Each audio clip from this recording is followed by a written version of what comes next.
Welcome to The Explainer. Today, we're going to completely flip the script on how you think about debt. Seriously, just forget everything you've ever been told about borrowing because we are going to look at the exact mathematical equation that separates the people who absolutely drown in debt from the people who use it to build immense wealth.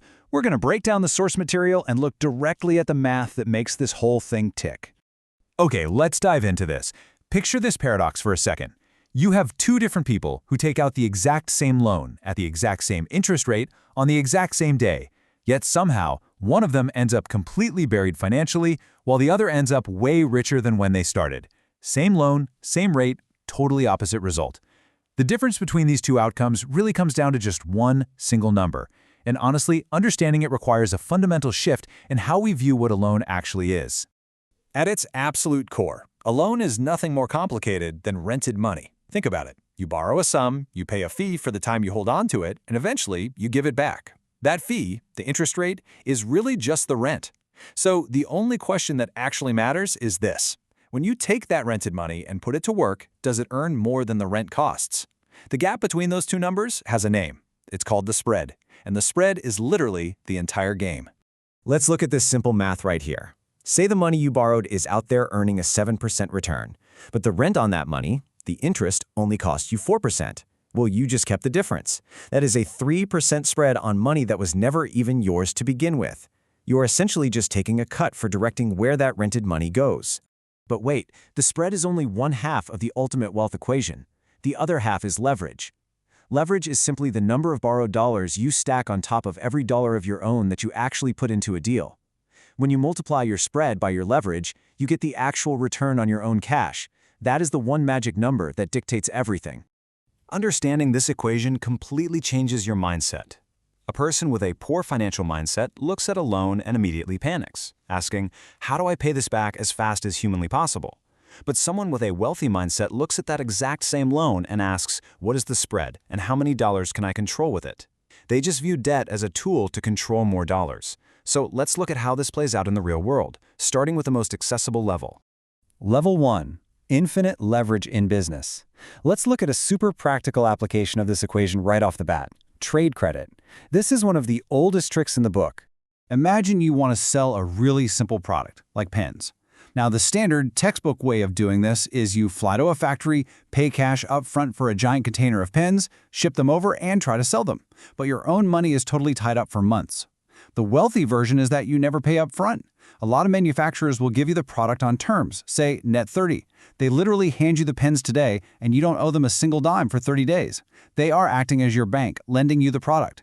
You then sell those pens to your customers, collect the cash, pay the factory, and keep the difference before the bill is even due. And this brilliantly illustrates a mathematical phenomenon. Think about it. What was your own cash in that deal? Zero. You controlled an entire container of inventory with absolutely none of your own money.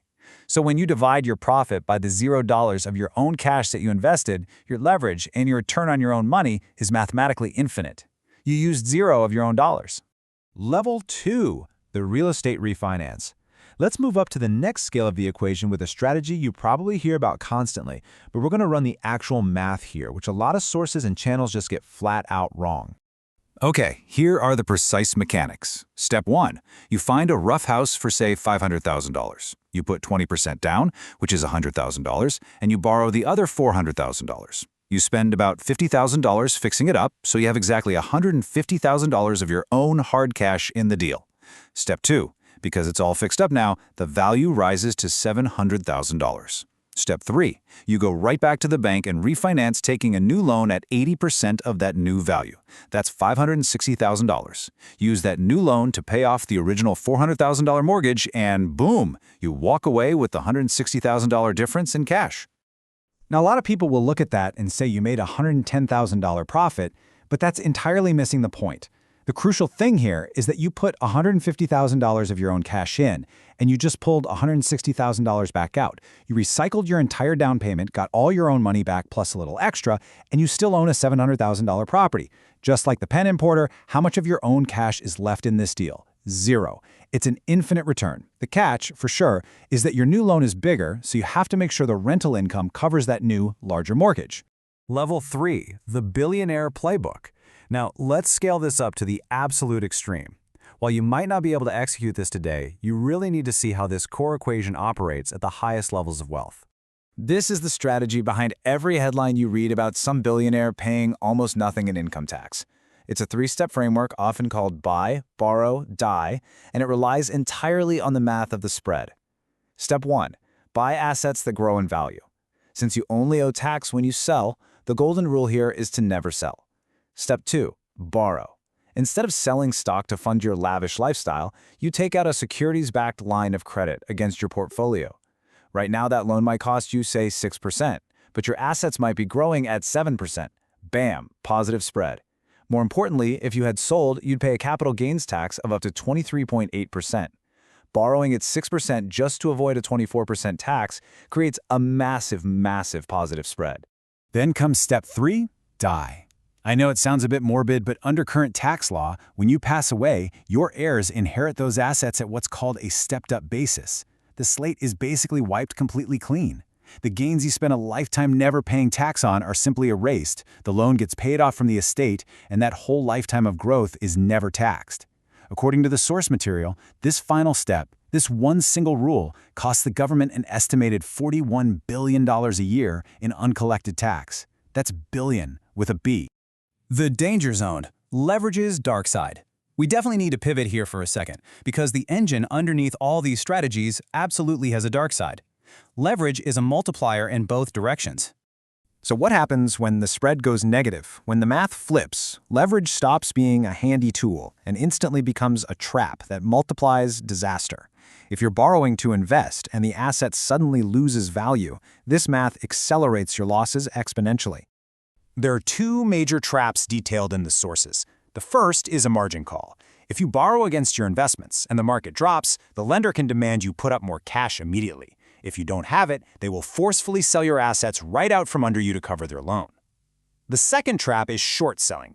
This is essentially borrowing in reverse. You borrow a stock to sell it, hoping it drops so you can buy it back cheaper. But if that stock price climbs instead, there is literally no ceiling on how high it can go, your potential losses are unlimited, you have to stay completely away from debt that has an infinitely negative spread.